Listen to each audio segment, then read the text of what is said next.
नमस्कार मंडळी, welcome back to my channel. तर आज आहे ऑरेंज फ्लेवरचा केक. तर हा टेस्टिंगसाठी हवा होता, तर हाफ KGमध्ये. तर मी बेसबोर्डवर घेऊन ऑरेंज बेस बनवून त्याचे 3 लेयर केले. लेयर झाल्यानंतर पाण्याने सोक करायचं आणि सोकिंग कशी करायची म्हणजे आपल्याला चेक करायचं आहे बोटाला. थोडंसं वल्ल लागलं तर समजायचं सोकिंग बरोबर झाली. आणि कधी पण तुम्ही क्रम कोट करताना पायपिंग बॅगमध्येच भरून घ्या, म्हणजे क्रीम पण व्यवस्थित लागते, एक्स्ट्रा क्रीम पण लागत नाही.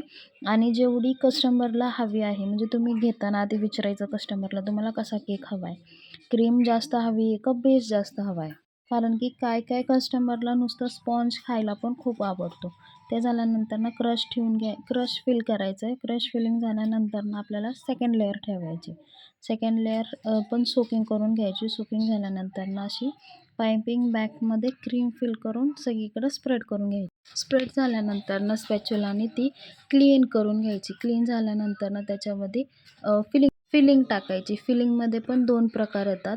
एक ज्याच्यामध्ये छोटे छोटे चंक्स असतात आणि ही नॉर्मल क्रश असतं. आणि अजून एक फिलिंग येते, ती थोडी कॉस्टली जाते. स्प्रेड असतो तो स्प्रेड. त्याच्यामध्ये पूर्ण जो ऑरेंज असतो ना, ऑरेंजचे पूर्ण तुकडे असतात. ती थोडीशी कॉस्टली जाते. मग कस्टमरला तुम्ही सांगताना पण तसंच सांगायचं की ती थोडी कॉस्टली जाते, कारण की त्याच्यात ऑरेंज असतात, ऑरेंजचे क्यूब्स असतात. ते झाल्यानंतर मी इथं थर्ड लेअर ठेवली. चांगलं सोकिंग करून क्रम कोट करून घेतला. क्रम कोट करताना जास्त पण नाही क्रीम लावायची, फक्त क्रम्स आपले बसले पाहिजे तेवढे.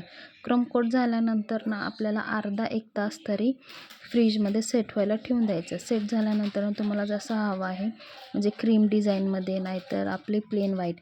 मी तर व्हाईटच केलेली. पायपिंग बॅगमध्ये भरून पूर्ण सगळीकडून फिल करून घेतले. फिलिंग झाल्यानंतर स्पॅच्युलाने क्लीन करून घ्यायचं. वरपर्यंत क्रीम लावून घ्यायची. कधी पण क्रीम असं फायनलायझिंग करताना तुम्ही पायपिंग बॅगमध्येच फिल करून घ्या, कारण की ते खूप इझी जातं आणि जास्त क्रीम पण जात नाही. जेवढी पाहिजे तेवढी लेवलमध्ये होते. ते झाल्यानंतर मी स्क्रॅपरने स्क्रॅप करून घ्यायचं. एकदा फिनिशिंग येतच नाही त्याला, आपल्याला 2-3 वेळा करायची. तरी माझी इथं क्रीम कमी पडली. टेस्टिंगसाठी होता म्हणून मग मी काय जास्त हे नाही केलं, क्रीम नाही लावली. ते झाल्यानंतर आपल्याला त्याचे जे एजेस असतात ते शार्प करून घ्यायचे. हे तर तुम्ही प्रॉपर क्लीन करून घ्यायचं. आणि फिनिशिंग कधी पण एका ह्याच्यामध्ये येतच नाही, आपल्याला ते 3-4 वेळा स्क्रॅपर फिरवावं लागतं, तर तेव्हा कुठे जाऊन ती फिनिशिंग येते. फिनिशिंग झाल्यानंतर तुम्हाला इथं कोणती डिझाईन हवी तुम्ही करू शकता. इथं मी कोंब घेतलेला आहे. कोंबनी पण डिझाईन करून घेतली. छान दिसते. आपल्याला काय डिझाईन जर सुचत नसेल साईडून काय करायचं, तर हेही करू शकता. आणि त्याच्यानंतर मी न्यूट्रल जेल घेतलं आहे. न्यूट्रल जेलमध्ये कलर आणि फ्लेवर टाकून ते स्प्रेड करून घेतलं आहे.